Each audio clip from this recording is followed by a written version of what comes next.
Hello engineers, আমি চলে এসেছি নেক্সট ভিডিও নিয়ে, যেখানে আমি আলোচনা করব যে কোনো একটা কন্টিনিউয়াস সিগন্যালের এনার্জি কিভাবে ক্যালকুলেট করতে হয়। তো তোদের বলেইছিলাম যে ফার্স্ট চ্যাপ্টার মানে ফার্স্ট মডিউল থেকে এই কোশ্চেনগুলো খুবই ইম্পর্টেন্ট, যে এনার্জি ক্যালকুলেট করো, পাওয়ার ক্যালকুলেট করো, তারপর সিগন্যালটা এনার্জি সিগন্যাল কিনা বা পাওয়ার সিগন্যাল কিনা। তো সবারই মূলে যেটা রয়েছে সেটা হচ্ছে এনার্জি ক্যালকুলেট করা এবং পাওয়ার ক্যালকুলেট করা। তো দু রকম সিগন্যাল হয়, একটা হচ্ছে কন্টিনিউয়াস, একটা হচ্ছে ডিসক্রিট। তো ডিসক্রিটের ক্ষেত্রেও এনার্জি পাওয়ার ক্যালকুলেট করতে হবে, আবার কন্টিনিউয়াসের ক্ষেত্রেও এনার্জি পাওয়ার ক্যালকুলেট করতে হবে, কারণ যে কোনো একটা সিগন্যাল তোদের দেবে। তো ফার্স্ট হচ্ছে আমাদের কন্টিনিউয়াস সিগন্যাল। তো ওর এনার্জি ক্যালকুলেটের মানে ফর্মুলাটা কি হবে? তো এনার্জি আমরা ই দিয়ে ডিনোট করব, ই। তো ই ইকাল টু যে আমাদের ফর্মুলাটা হয় সেটা আমাদের কি হবে?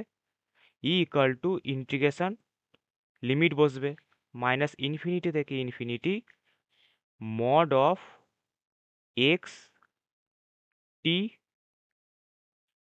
স্কোয়ার আর ডিটি। ডিটি হচ্ছে কেন? কারণ আমরা টাইমের রেসপেক্টে ইন্ডিকেট করছি, সেই কারণে ডিটি। তাহলে বোঝা গেল, মাইনাস ইনফিনিটি থেকে infinity mod of x t square d t. এইটা যদি তোরা ক্যালকুলেট করতে পারিস তাহলে তোরা ওই সিগন্যালটার এনার্জি পেয়ে যাবি। এবার হচ্ছে কথা যে mod of x t square কথাটার মানে কি। ধর কোনো একটা সিগন্যাল এরকম র্যান্ডাম আমি সিগন্যাল দেখাচ্ছি, ধর এরকম এরকম এরকম এরকম এরকম এরকম করে করে সিগন্যালটা আছে, ঠিক আছে? আছে। তো এইটা অবভিয়াসলি এক্সটি, মানে অ্যামপ্লিচিউডটা, এটা এক্সটি, আর এটা হচ্ছে টি অ্যাক্সিস।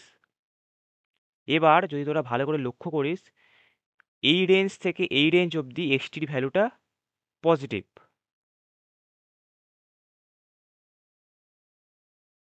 কিন্তু এই রেঞ্জ থেকে এই রেঞ্জ অবধি ভ্যালুটা নেগেটিভ। আবার এই রেঞ্জ থেকে এই রেঞ্জ অবধি ভ্যালুটা পজিটিভ। তাহলে আমরা কি পাচ্ছি? এই এই টিক থেকে এই টিক অবধি পজিটিভ ম্যাগনিটিউড, আবার এই টিক থেকে এই টিক অবধি আমাদের নেগেটিভ ম্যাগনিটিউড, আর এই টিক থেকে এই টিক অবধি আমাদের পজিটিভ ম্যাগনিটিউড। তাহলে আমরা দেখতে পাচ্ছি যে পার্টিকুলার একটা রেঞ্জে পজিটিভ, আবার পার্টিকুলার একটা রেঞ্জে ওটা নেগেটিভ। তো এইভাবে তো আমাদের ক্যালকুলেট করতে পারবো না। বেসিক্যালি এই যে আমরা ক্যালকুলেট করছি মাইনাস ইনফিনিটি থেকে infinity mod of x t square DT, এটা বেসিক্যালি হচ্ছে মাইনাস ইনফিনিটি থেকে ইনফিনিটি রেঞ্জে ওই সিগন্যালটার এরিয়া। মানে এই যে লিখেছি মাইনাস ইনফিনিটি থেকে infinity mod of x t square d t, এই কথাটার মানে হচ্ছে ইনফাইনাইট রেঞ্জে, মানে মাইনাস ইনফিনিটি থেকে ইনফিনিটিতে এক্স টি সিগন্যালের এরিয়া কত, সেটাই হচ্ছে আমাদের এনার্জি। তো এটা তো কিছুটা রেঞ্জে পজিটিভ, কিছুটা রেঞ্জে নেগেটিভ, এভাবে আমাদের এরিয়া পাওয়া সম্ভব নয়। নয় নেগেটিভে থাকবে পুরোটা, নয় পজিটিভে থাকবে। সেই কারণে এই যে কিছুটা রেঞ্জে পজিটিভ, কিছুটা রেঞ্জে নেগেটিভ, এই যে এরকম ভ্যারিয়েশন দেখা যাচ্ছে, এভাবে আমাদের এরিয়া ক্যালকুলেট করা সম্ভব নয়। যদি সম্ভবই না হয় তাহলে এরিয়া মানে এনার্জি পাবো না। সেই কারণে মড অফ এক্সটি নেওয়া হচ্ছে। তো তার সুবিধা কি? তার সুবিধা এটাই যে মড এক্স একটা ফাংশন হয়, ম্যাথে একটা মড এক্স ফাংশন হয়। তার ভ্যালু এক্স তখনই হয় যখন এক্স গ্রেটার দেন জিরো। আবার মড এক্সের ভ্যালু নেগেটিভ তখনই হয় যখন এক্স লেস দেন জিরো। এটা একটা জাস্ট ফাংশন। তো বেসিক্যালি তোদের এইগুলো কিছু মাথায় রাখতে হবে না, এগুলো কিছুই তোদের মাথায় রাখতে হবে না, মুছে দিলাম। মড ডের কাজ হলো নেগেটিভটাকে পজিটিভ করে দেওয়া। মানে এই যে কিছু রেঞ্জে পজিটিভ কিছু রেঞ্জে নেগেটিভ, এই যে একটা পার্থক্য দেখা যাচ্ছে, মড এক্সটি লিখে দিলে যেগুলো নেগেটিভে আছে সেগুলো আমাদের পজিটিভে চলে আসবে। মানে এই যে রিজিয়ানটা এটা আমাদের নেগেটিভে আছে, তো মড অফ এক্সটি লিখলে যেটা পজিটিভ তো পজিটিভে থাকবেই, আর যেটা নেগেটিভ সেটা পজিটিভে চলে আসবে। তার ফলে আমরা এরিয়া ক্যালকুলেট করতে পারবো, যেটা কিছুটা রেঞ্জে পজিটিভ কিছুটা রেঞ্জে নেগেটিভ থাকার জন্য বার করতে পারছিলাম না। তো মড আমাদের সেই সুবিধাটা দেয়, নেগেটিভটাকে পজিটিভ করে দেয়। তাহলে এই নেগেটিভটা যদি পজিটিভে যায় উঠে কীরকম দেখতে হবে? এই যে ডট ডট ডট ডট দিচ্ছি, দেখ এই যে ডট ডট ডট ডট দিচ্ছি, এটা এরকম হয়ে যাবে মড নেওয়ার পর। এই নেগেটিভটা পুরোটা পজিটিভে চলে আসবে, তাহলে বোঝা গেল। আর মাইনাস ইনফিনিটি থেকে infinity mod of x square d t কথাটার মানে হচ্ছে ইনফাইনাইট রেঞ্জে, মানে মাইনাস ইনফিনিটি থেকে ইনফিনিটিতে এক্সটির এরিয়া, সেটাই হচ্ছে আমাদের ওই এক্সটির সিগন্যাল, মানে এক্সটির এনার্জি। তাহলে বোঝা গেল। তো কোনো একটা কন্টিনিউয়াস সিগন্যাল এক্সটি তার এনার্জির ফর্মুলা আমরা পেয়ে গেলাম। তো আমরা এখানে বুঝে গেলাম ওভারঅল ব্যাপার, যে মড কেন নিচ্ছি, কি ব্যাপার। সেমভাবেই ফর্মুলাটা আসে পাওয়ারের ক্ষেত্রে, শুধু কিছু জায়গা চেঞ্জ হবে।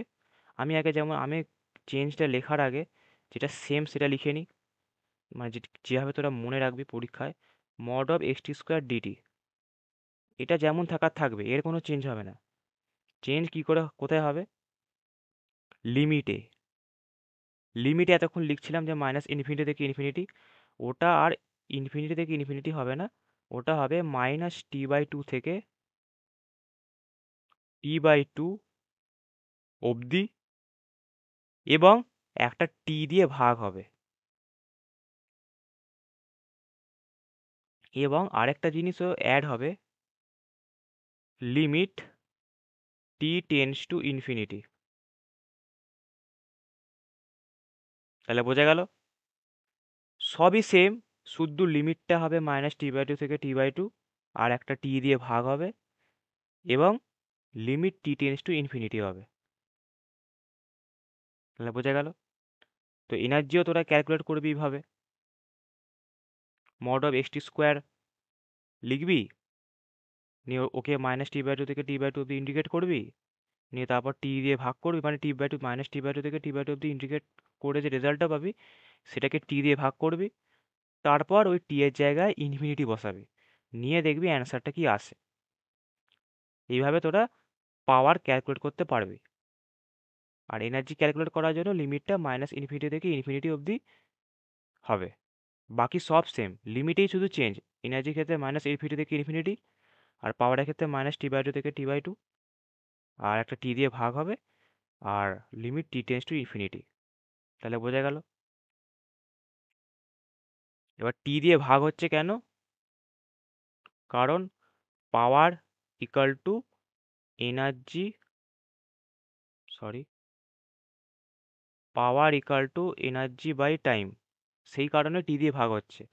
যদি তোরা ভালো করে লক্ষ্য করিস, এই যে পার্টটা আমি লিখেছি, এই যে পার্টটা আমি লিখেছি, এটা দেখ, এই ওপরে এনার্জির সাথে সেম টু সেম, শুধু লিমিটে পার্থক্য, বাকি দেখ হুবহু সেম। তাহলে এটা আমাদের এনার্জি হলো, সেটাকে আমি টি দিয়ে ভাগ করেছি, এই যে। এবার টি কি ইনফিনিটি অবধি করেছি কেন? এনার্জির ক্ষেত্রে যেমন আমরা ইনফাইনাইট ডিউরেশন করেছি, পাওয়ারের ক্ষেত্রে তাই করতে হবে। তাহলে বোঝা গেল, এইভাবে আমাদের করা। আরেকটা জিনিস বলে দেওয়া, সেটা আচ্ছা পরেই বলে দেবো, এখন আর বলছি না, এখন এইটুকুনি মাথায় রাখ। এরপরে যখন এনার্জি সিগন্যাল পাওয়ার সিগন্যাল আসবে কনসেপ্টটা, তখন বলে দেবো। কিন্তু বারবার বলছি, এই দুটো ফর্মুলা খুবই ইম্পর্ট্যান্ট, মানে পরীক্ষাতে দেয় ক্যালকুলেট করতে, এনার্জি পাওয়ার। তো কন্টিনিউয়াসের ক্ষেত্রেও হয়, ডিসক্রিটের ক্ষেত্রেও হয়।